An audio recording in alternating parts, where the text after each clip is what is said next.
owns history? It's been a central question since President Trump re-entered the White House. His administration's efforts to strip diversity, equity, and inclusion programs prompted the Defense Department to remove thousands of web pages and images honoring the contributions of women and people of color, like the Navajo code talkers who served during the World Wars. The Pentagon is now restoring at least some of those web pages after much pushback, including one honoring Black Medal of Honor recipient Army Major General Charles Calvin Rogers. The website URL had labeled that a DEI Medal of Honor, which the DoD now says was a mistake. For a deeper look at what stories are told and which are ignored and why, we're joined by Don Moynihan, a professor of public policy at the University of Michigan. Let's start with the Defense Department, which has been the most active on this front. In the early days of the administration, the Pentagon temporarily removed training material about the Tuskegee Airmen. There was more recently the deleted information about the code talkers, which we mentioned. Add to that Arlington National Cemetery removing histories that highlighted Black, Hispanic, and female veterans from its website. How is the administration, in your view, seeking to shape the national identity and the historical memory with these actions? Well, the Defense Department is a great place to start. They tell the story of American history through the story of individuals, through the story of heroes who did amazing things for the US military at different points in time. And so once you start to selectively erase the stories of those individuals, you're also erasing American military history.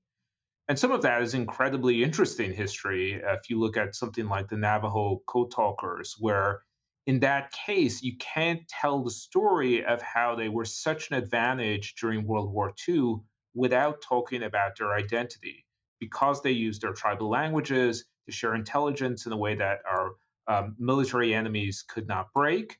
That is a very good demonstration of how diversity on the battlefield is actually a strength in a way that runs contrary to some of the messaging that's coming from the Secretary of Defense right now. There's also a question of how the administration is doing this. This process many see as being haphazard, and that these removals have been abrupt and accompanied by no public justification.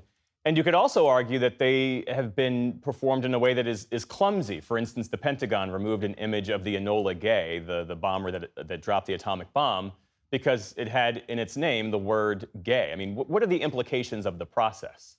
There are certain code words that are being used to detect images or stories, and then anything that it's associated with those words is, at least in the short term, being pulled down. And as you point out, this can lead to sort of very clumsy or erroneous outcomes. In some cases, it leads to outcomes that really don't make a lot of sense for the communities that are being affected. So, for example, the National Park Service rewrote an account of the Stonewall Uprising to honor LGBT community members by removing the T and Q from LGBTQ. And I think it's another example of where you have this sort of very rapid, clumsily applied set of preferences to the history of America. It strikes me that there might be people on the political right who will say that the left engaged in this type of erasure in the wake of the George Floyd protests, where we saw the removal of Confederate statues, the renaming of military bases that had been named for Confederate generals. Do you see any merit in an argument like that? I think in any society, we're always having an ongoing conversation about who is included and who's excluded in the stories of histories that we're telling, and who is celebrated and who is placed in the background. And so, for example, we are also seeing Confederate generals whose names had been attached to military bases and then removed from those bases. Those names have now been reattached. And so there's been a little bit of a legal workaround there, where the Secretary of Defense is saying it's not those particular generals we're celebrating. We happen to be celebrating other military officials who happen to share the same name as those generals.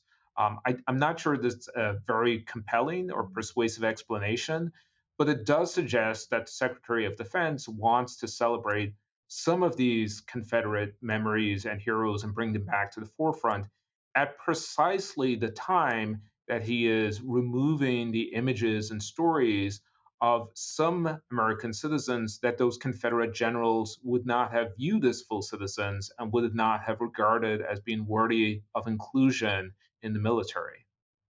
Don Moynihan, professor of public policy at the University of Michigan. Thanks for your time and for your insights. Thank you.